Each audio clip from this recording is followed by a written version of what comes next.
So it just happens. I just got called in with the judge. So if you hear silence, no talking for 3 minutes, just know that I'm with the judge. I will be here with you. Okay, just FYI. Technology is still working, everything's still good. So just FYI, if I step away, because I'm with the judge, he'll call me. I don't know when. And if that were to happen, you just focus on the screen. Try to understand the screen. This is where we're going to. The goal of the class is we're going to talk about will versus a trust. A will is going to lead you into probate. So if you have a listing in probate, what will you do? How to sell a house under a will, because a will leads you to probate. That's explained in the right-hand side of the screen. Versus a trust, there's no court involvement, and you focus your eye on the left-hand side of the screen, okay? And then throughout this class, if you have any question, just raise your hand. Anybody with a question, just raise your hand, and I will unmute you. Okay? Yeah. And also, you are able to type in the chat box, obviously. Any particular question any of you came to the class with? You came to this class because you wanted to learn something. You have a question that you ran into in your transaction.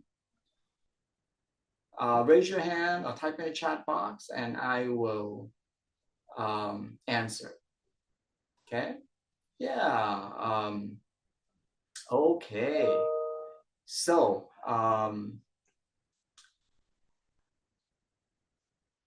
let's just get to it. This is all about when you are selling real estate. The first thing you should do is pull the grand deed, right? If you are the listing agent, you should pull the grand deed. When you pull the grand deed, it's going to tell you whether the house is in a trust or not. If the house is under mom's name, under dad's name, but there's a will, the will says, this is my last will. Upon my death, I give it all to my son, my daughter. There's a will. So the first takeaway lesson immediately is, this. If there's a will, it's going to go to probate, period. A will in California is useless. It's no good. It does you no good, okay? So I want to start with that premise. If you own a house and you have a will, it's going to go to probate, period. The only way to avoid probate is put your house in a trust. So let's start with that concept, okay? It's a concept that I need you to understand because you own a house as well. And just maybe you might die one day, just maybe, right? It's a maybe for you, but all your clients are going to die, right? So a lot of the stuff I'm going to share with you today has a direct implication to you.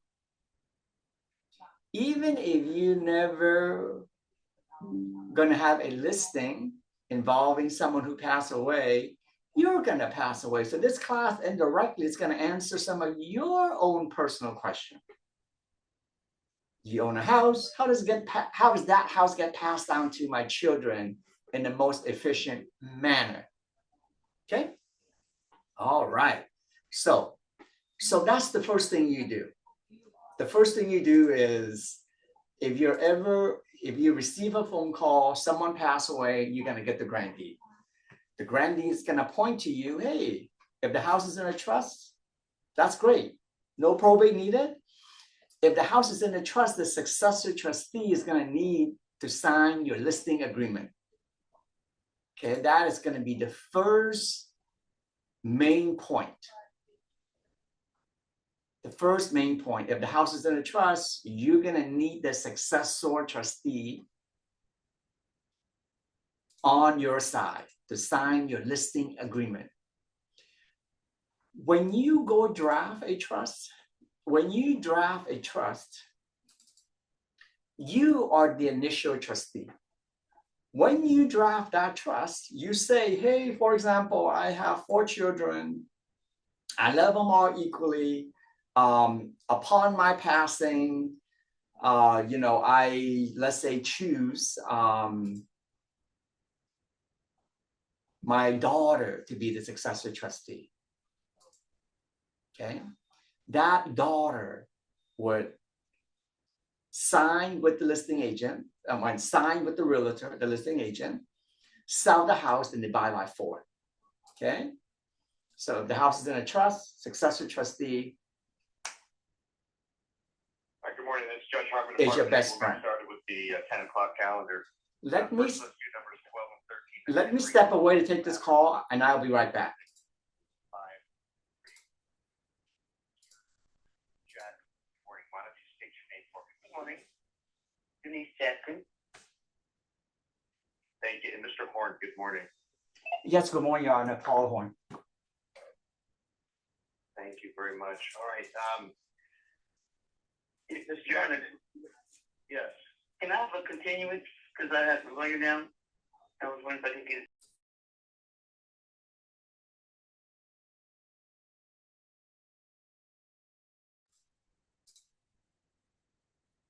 All right. So let us continue.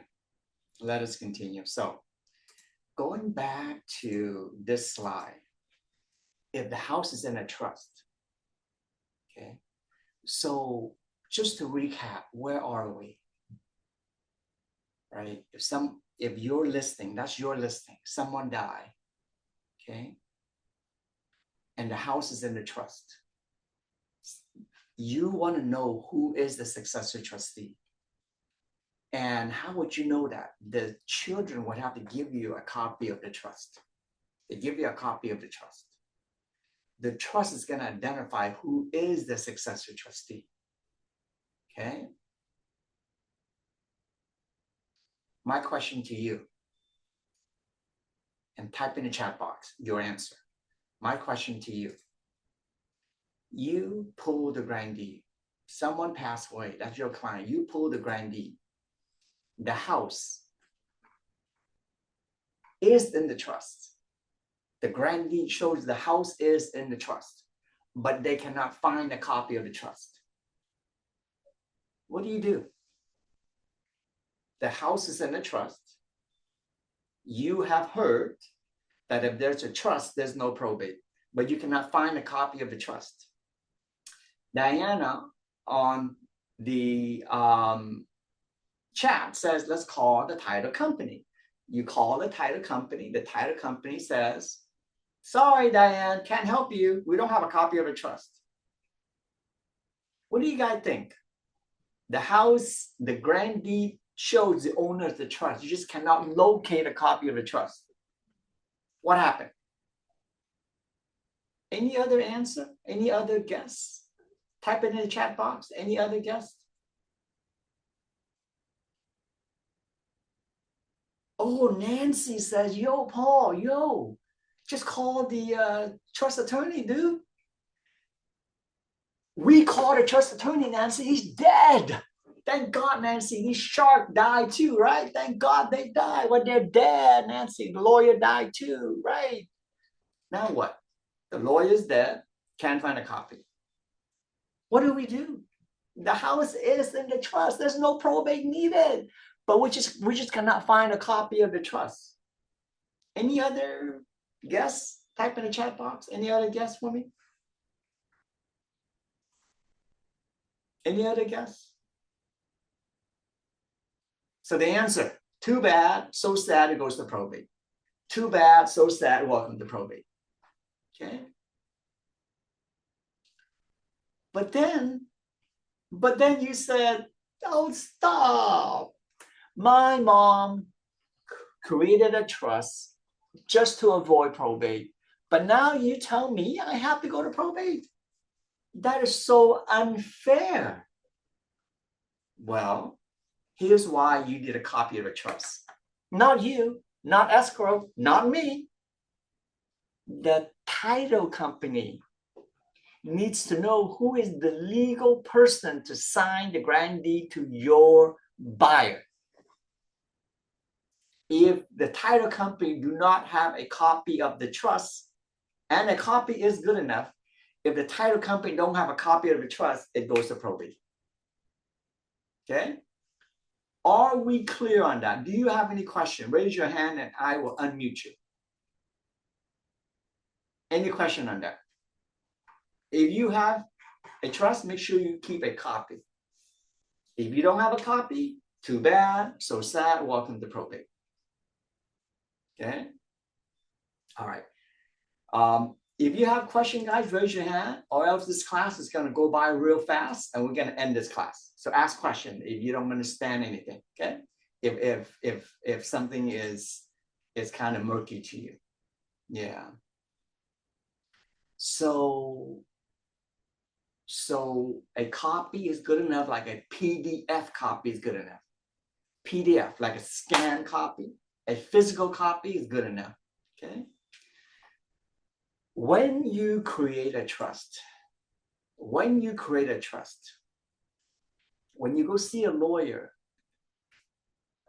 on the screen are all the various documents he's going to give you on the screen.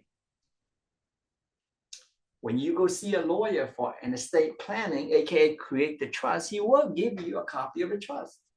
He will list your name, your husband's name, your wife's name, your 4 children, your 3 children, the percentages.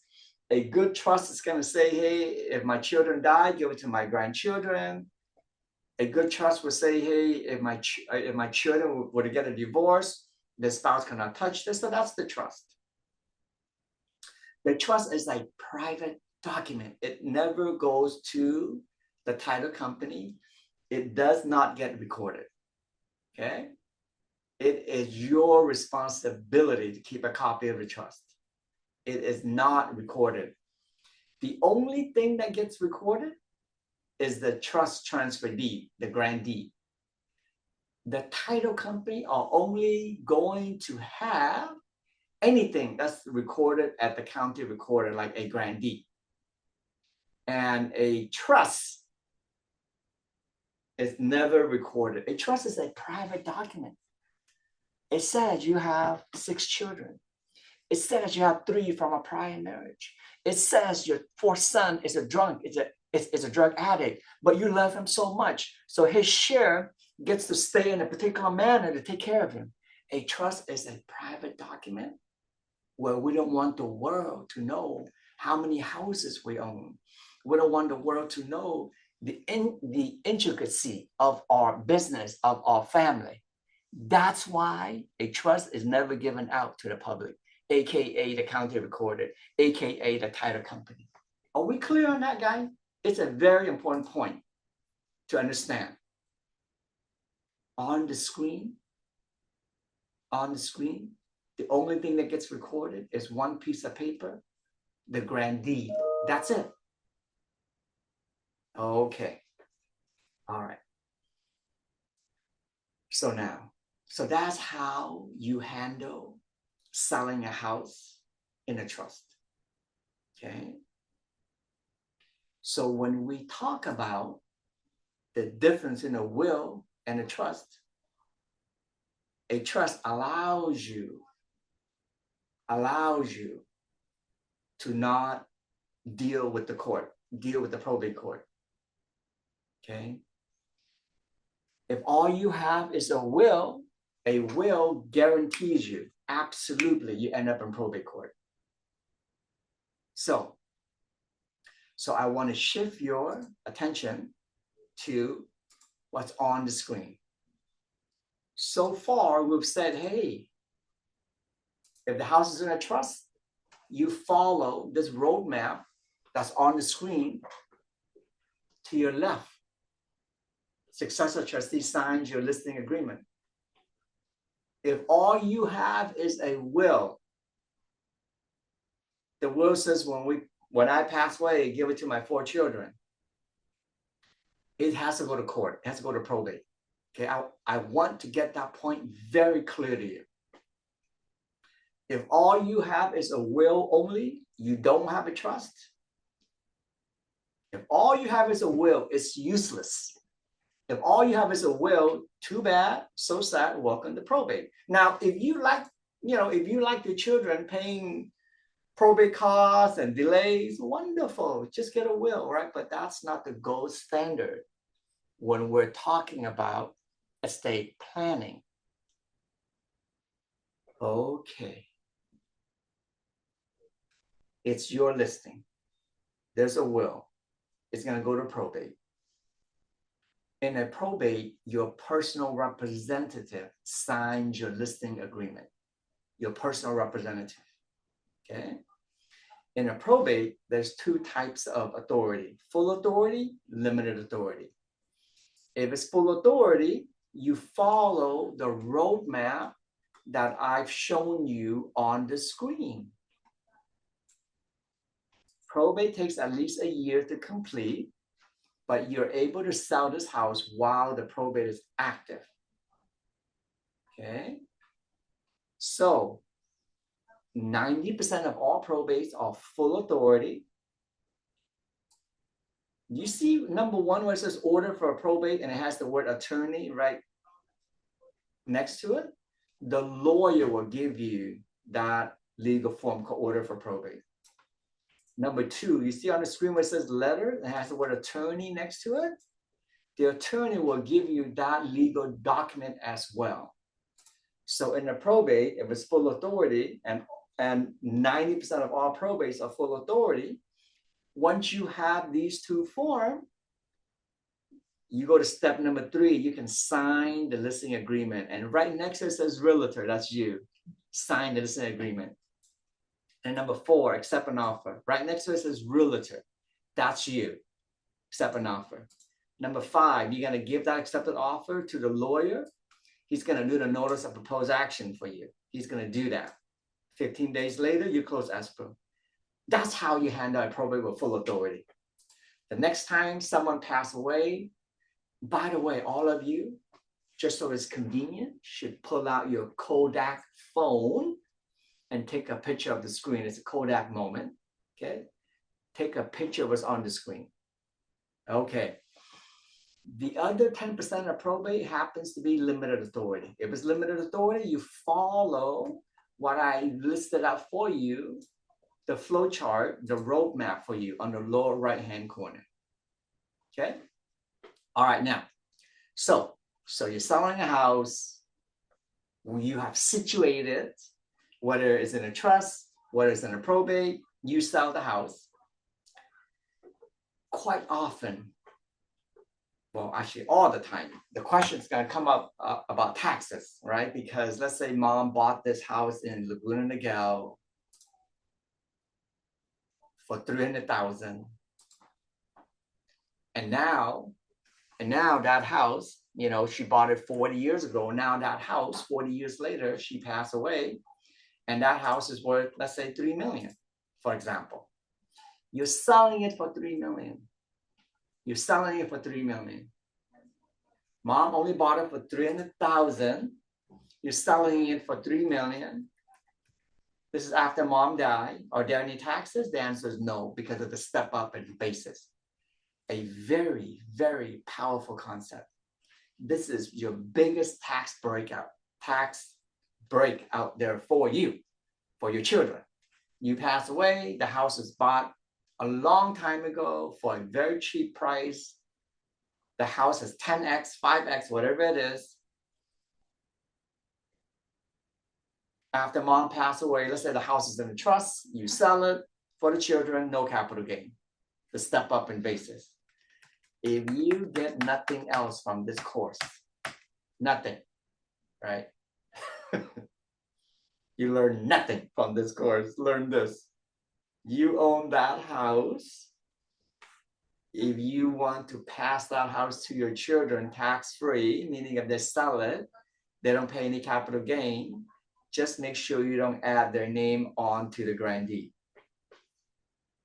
Okay? All right. Any question on this important tax concept? Just raise your hand, guys, and I will unmute you.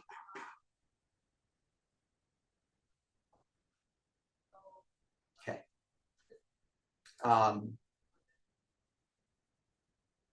Yeah, so okay, guys.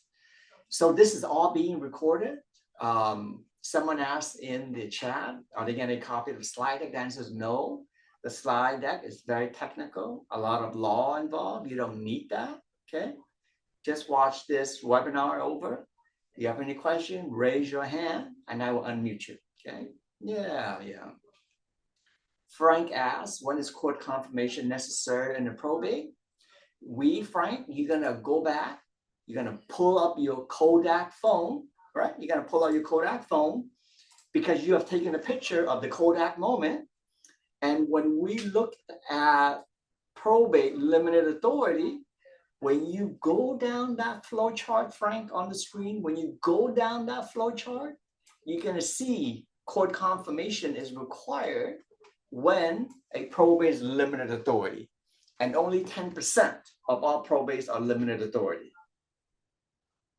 Okay. Yeah. Yeah. So Sue asks, why have a will if it leads to probate? Because people don't know better, Sue. People don't know better. Now you know better, Sue. Having a will lead you to a probate. Having a will is useless, right? That's why knowledge is a good thing, right? Knowledge is powerful. Sue Turner. That was her question. Why have a will? Because people don't know better. Sue, add one more thing to your knowledge bank, Sue. Why having a trust is a great thing. Add one more thing to your knowledge bank. The other thing, Sue, is this. If you have a will and it goes to probate, and if you use Medi-Cal, Sue, let's say all you have is a will, you own a house, and you end up using Medi-Cal. Well, Sue, because there's a will, you own a house, you use Medi-Cal, you go to probate, the probate court's going to make you pay back the state of California for the Medi-Cal you use. So you might need Medi-Cal later on in your life. Do yourself a favor. Get a trust, right? You've been on Medi-Cal for 20 years, 30 years. You can still avail yourself of this great benefit. You have a trust. Because you have a trust, there's no probate. Because there's no probate, no Medi-Cal recovery. This is huge, okay? So if you've been on Medi-Cal for 20 years, don't panic. Look at the screen, focus on the screen, just get a trust. And hey, if you die tomorrow, no problem, right? Meaning no Medi-Cal recovery, no probate, okay? All right. Any questions so far? Are you guys able to raise your hand or no? To ask questions? No? Nobody wants to speak today? Oh, yay. Hey, Katrina. And then we're gonna go on to Nancy. Hi there. Quick question. What are the rough fees to set up a trust? I know it depends on complexity, but is it pretty expensive or inexpensive? It's around 4,000. Yeah. Thank you. That's great. Yeah. Where do you live around, Katrina? What city do you live in? I live in Corona, and I'm actually dealing with my first probate as we speak. Okay, good. Yeah. So and how much is a house in Corona go for these days? Well, I live in a special community, so here it's between 1 million to 2 million, depending on what side of the gated community you're buying on. Okay, okay. So I'm gonna share my screen with you, Katrina. I'm sorry, how do you pronounce your name? Oh, it's Katrina Kwanstrom. Thank you for asking. Okay, yeah. So Katrina, you asked how much does it cost to draft a trust? And I said, oh, around 4,000. And then I said, hey, Katrina, where do you live? And you say, oh, Corona. And I asked you how much the house goes for there. And you said between 1 million, 2 million. Let's just say your house is, let's say someone owns a house in wherever you are, and it's worth $1 million. If they say, I really don't want to spend 4,000, let me try probate instead. How much would probate cost me? On the screen is a calculator. It's a probate cost calculator on the screen. You punch in $1 million, for example, and you just click on calculate approximate fee. Your fee will be $48,000 in probate. Katrina, just for $1 million house. Wow. If it's a $2 million house, you punch in 2 million, you click on the word calculate approximate fee, it'll be $68,500. And if you use Medi-Cal, pay back Medi-Cal as well. 4,000 is cheap. Right, but when you get a trust done, you might be focused on you walk in, you get a trust, and you're thinking, hey, let me get a trust because I might die one day. And that's true. If you think you're gonna die one day you're gonna be correct. But my point is this: even though you get a trust, you don't die, right? You live a very long, blessed life. But toward the end of your life, you may be incapacitated, for example. Okay? You might be incapacitated. And when you are incapacitated, dementia, Alzheimer's, you're gonna need, on the screen, you're gonna need number 2 called durable power of attorney. A durable power of attorney says, I now have dementia, I now have Alzheimer's, I now am incapacitated. In those situations, I nominate my wife, my son, my daughter to sign my name, sign the listening agreement, take care of me. That's the durable power of attorney. So far, we've been talking about the benefit of a trust. You say, yo, Paul, I ain't dying any day soon, man. Fine. You might have a stroke, right? You might be incapacitated. And if that were to happen, the durable power of attorney would kick in. When you go get your trust drafted, you're going to automatically be given a durable power of attorney. Katrina, have you known elderly individual with Alzheimer's, dementia? Yeah, our neighbors, a couple houses down, she had Alzheimer's, passed away. Let's say that couple wants you to sell their house. Yeah. Because they have dementia, Alzheimer's, you ask for the durable power of attorney. The durable power of attorney says, if I'm incapacitated, I trust my daughter, my son, my husband, my wife to sign my name to be able to sell that house. So don't forget about the companion document known as a durable power of attorney along with the trust. Very, very powerful. Baby boomers are getting up in age. 1 out of every 10 individual over 65 has dementia. Okay?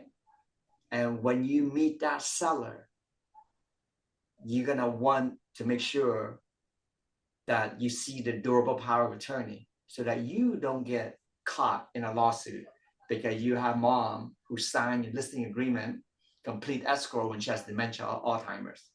Okay? Yeah. Let's say hi to Nancy. Hi, Nancy. Hi there.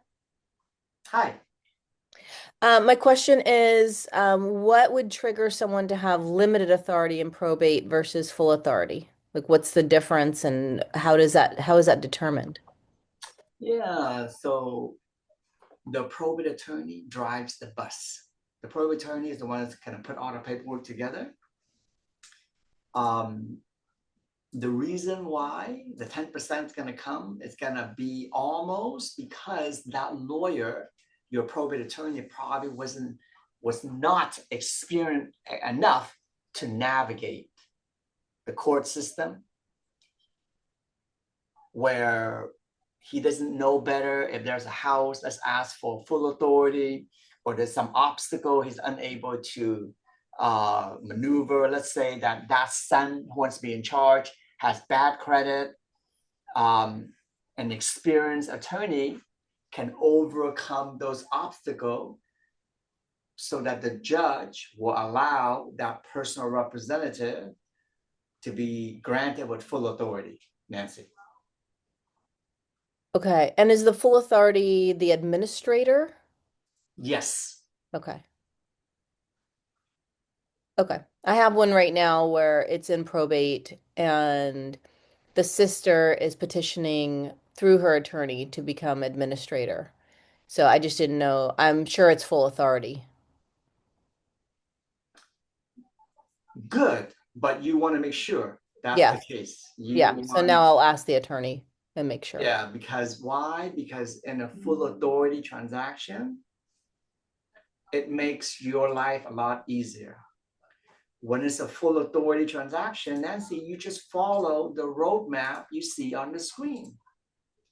After the probate is started, Nancy, about 4 months later, you're gonna have number 1 and 2. Under full authority, you're gonna have number 1 and 2. These two form, Nancy.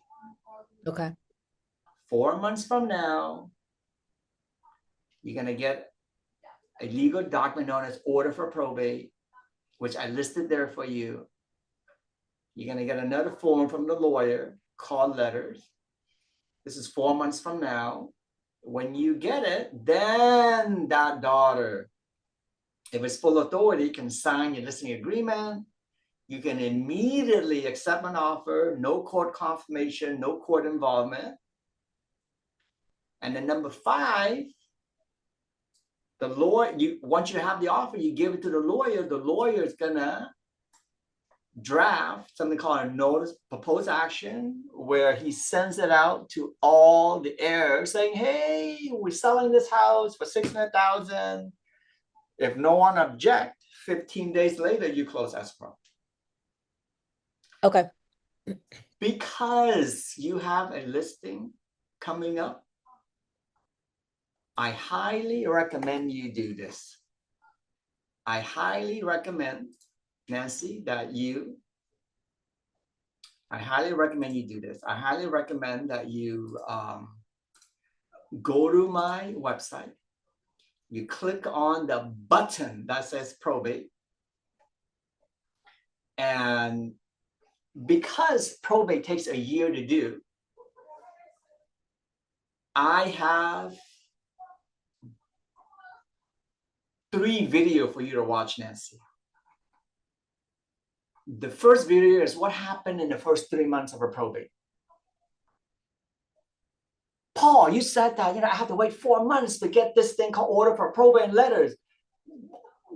What the hell is the probate attorney doing? Well, I'm going to explain to you in the first 3 months what takes place. The second phase of the probate is month 4 to month 8. That's when you sell your house. That's when you sell that house, Nancy. I want to watch phase 2. Watch that video. Watch the video you see on the screen. Once the house is sold, we're now at the 8-month mark, let's just say. The case is still going because probate takes at least a year to do. What happened the last 4 months? That's the third phase. That's the video you see on the screen. So what I'll do is I will put this link into the chat box. Watch it, Nancy. It's going to help you. It's Okay. going to make you sound more knowledgeable. Well, you are already, but watch it. It will perhaps fill out some missing link in your knowledge base to handle this probate listing. Okay. Thank you. You're welcome. Let's say hi to Roxanne. Hi, Roxana Torres. How are you? Roxana? Hi, I'm doing okay, thank you. I just have a question. I purchased a property like 15 years ago, and it's in a trust, and now my sister is doing her trust. I want to give that property to her. Can you do that from trust to trust, or how do that work?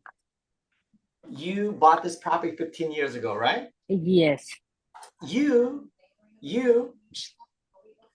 can give it to her, but the property tax is going to increase. That's part Oh. one. That's a bad thing. You don't want to do that.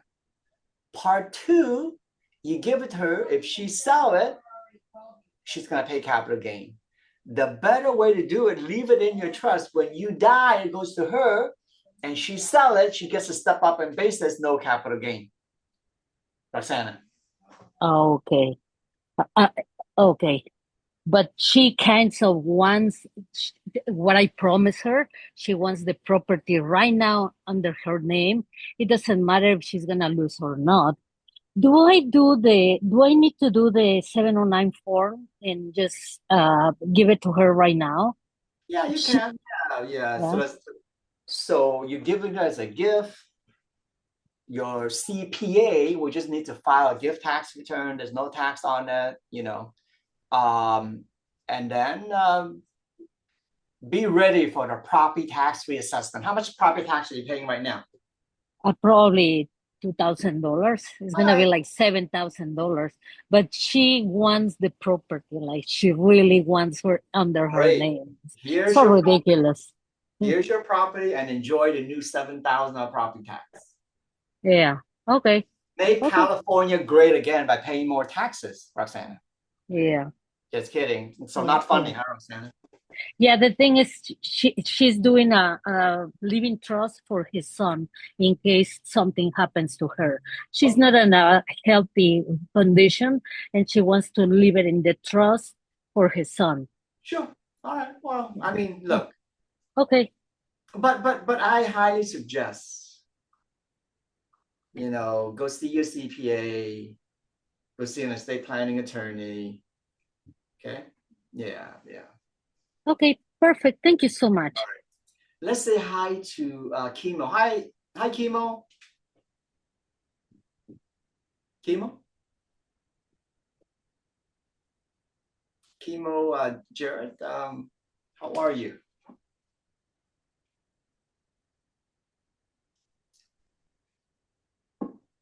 Okay. Yeah. So Chemo, when were you able to unmute? Just unmute yourself to ask your question. Okay. Yeah. Okay. So let's see where are we? Okay. So so far, guys, the takeaway so far is a will is useless. A will is going to make you get into it. It's going to force you into a probate. Okay. A trust is the better way to go.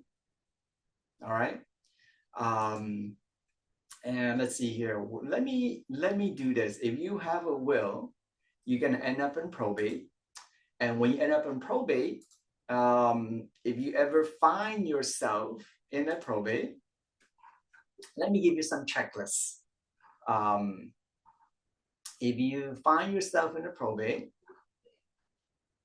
let me give you some checklists. Before escrow will let you close, there are some checklists you're going to need to be able to give to escrow. So for example, let's do this. So if you find yourself in a probate, you will be using these documents: residential listing agreement, what's on the screen, Very important, along with a probate advisory. Okay. All right. So and then if you find yourself in a probate, your seller is going to be, let's say, for example, Billy Joe died. Billy Joe died with a will. Because Billy Joe died with a will goes to probate. So your seller, now Billy Joe has a daughter by the name of Jane Doe. On the screen, you see the seller is going to be Jane Doe, comma, administrator, or Jane Doe, comma, executor of the Billy Joe estate. When there's a will, there's an executor. Okay. When there is no will, we call that daughter the administrator. All right. Let me give you. So let's say you're closing escrow with full authority. Nancy, this is probably a pretty good Kodak moment for you to take a picture of. When you're about to close escrow is going to want a copy of the order for probate, a certified copy of letters, the tax ID number. Okay, that's very important. If you are closing escrow with limited authority, here's your checklist on the screen: a copy of the order for probate, a certified copy of letters, and a certified copy of the order confirming sale of real property from the court confirmation. Okay. All right. All right. Any question, guys? Yeah, I'll raise your hand, guys, so that it's easier for me to let you speak, to ask your question. Okay. Yeah. Okay, so what I'm going to do, guys, is this. What I'm going to suggest is this. What I'm going to suggest is have you watch 2 videos. Okay. I'm going to put them in Dropbox. These 2 videos are going to summarize everything we talked about today in more in-depth. So this is the first video I'm going to put into the chat box for us. So first video. And then, so that's the first video. That's going to go over the step-up basis, a living trust, and so forth. The other video, it's going to be, hey, someone died with a will, they need to go to probate. And it's going to be a different video that's going to walk you through probate. So let me put that into the chat box for everybody. And I think if you just go to these 2 links, just go to these 2 links, you watch these 2 videos, it's going to fill in a lot of other knowledge stuff that you would want to know. Okay. Before I leave, let me give you one more thing before we call it a day. Let me give you one more thing. Let me give you one more thing before we call it a day. On the screen, you'll see I wrote an ebook. It's the Real Estate Agent Guide for Probate and Trust Sale in California. You can buy it. You can buy this ebook for $99, or you can get it for free. I'm going to give you the promo code right now. So you would click on, I have a promo code. You would go ahead and enter, let's say, your first name, your last name, your email address, and then let's say the email address is paul@paulhornlawfirm.com, and then let's say promo code is OCAR, OCAR. Okay, you click download. So you can thank OCAR, you can thank Elsie for this promo code. So guys, that's it. I want to thank all of you for being with me. If you find this class useful, thank Elsie, who works for OCAR. She does a terrific job in putting all this together. And that's it, guys. I want to thank you all for being with me today. And until next time, take care of yourself out there. Okay? Thank you, guys.